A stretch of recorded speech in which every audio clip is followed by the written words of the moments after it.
Hey, so I recently picked up a PK Pentax. It's an E-mount adapter for my Sony, so I could use all my old vintage lenses. I got a bunch of cool ones. Got this Vivitar 35-105 f3.5. Gonna try SMC Takumar Pentax 135 f3.5. Then I got a couple of 50s, 114 and 17. So yeah, let's see if we can get some cool shots with these. I'm excited to try this out. This one actually has this crazy like close range focusing thing, so when you go to full extension you can kind of change the hyperfocal plane. It's pretty cool, so I should be able to get some really cool bokeh and close-up shots. So that's what I'm gonna go for, some like sunlight hitting some of these like different twigs and flowers, and let's see how the bokeh looks on some of these. Let's jump into it, guys.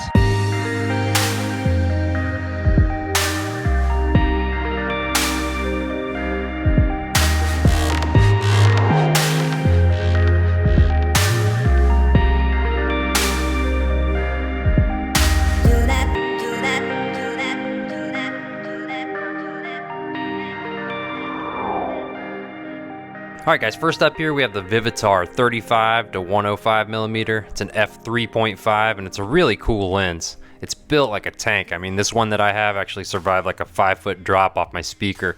I had some songs playing and the bass was just too loud, and it just like slowly shuffled off my speaker and dropped straight to my wood floor, but still trucking like it was when I first had it. One of the really interesting features that this thing has is the close focus range. It's like this extra little dial on the lens that you can turn, and it kind of like changes the focal plane of the entire lens, so it's pretty cool. One of the problems with it is it has terrible flare. I'll show you some B-roll here, and it is just awful.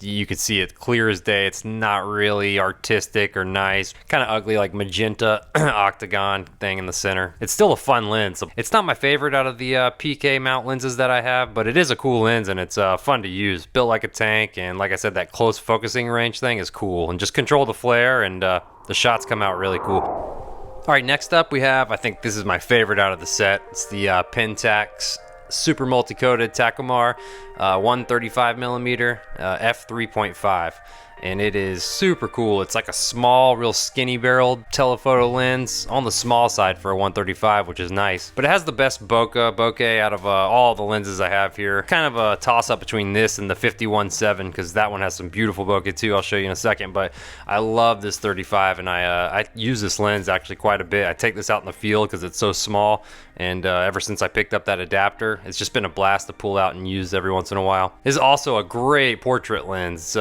It's not the sharpest, but it is pretty sharp considering, and it's definitely sharper than the Vivitar that I just showed you. So yeah, it's a great lens. Definitely want to check out. This is, I think, my favorite of the vintage lenses that I own. All right, and the last one I'm going to talk about here is the Pentax 50mm 1.7.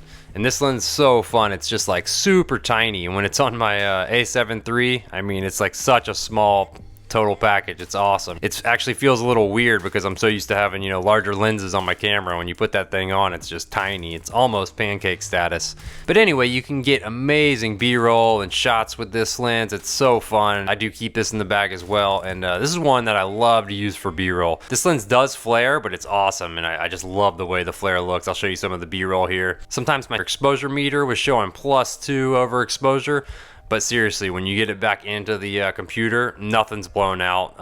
The sun obviously blows out, but it rolls off really cool. The highlights are handled well in this lens. It's one of my favorite parts about it. So if you want some really flary shots and beautiful flare going around and light shooting all over, it's one of those lenses, so definitely one to check out. So these vintage lenses are really fun to use if you're going for like some creative, dreamy, vintage style images, or also if you just need B-roll or video clips, or you're making like a sequence. They're just really cool because they shine in specific situations, and they're basically lens defects, but they all handle flare differently and everything. They have their own little quirks, so awesome to check out. And like, you can't beat the price. You can pick up some of these for 20 bucks, 30 bucks, you know, on up. They do go a little expensive for like the sought after ones, but there's so many to play with. It's a blast. So definitely something to check out. They're super fun to experiment with, and a great time. They can drive some inspiration too. But that's gonna wrap it up, guys. I appreciate it. If you're new here, please hit that subscribe button, like, share, and comment. I appreciate it. We'll see you next time.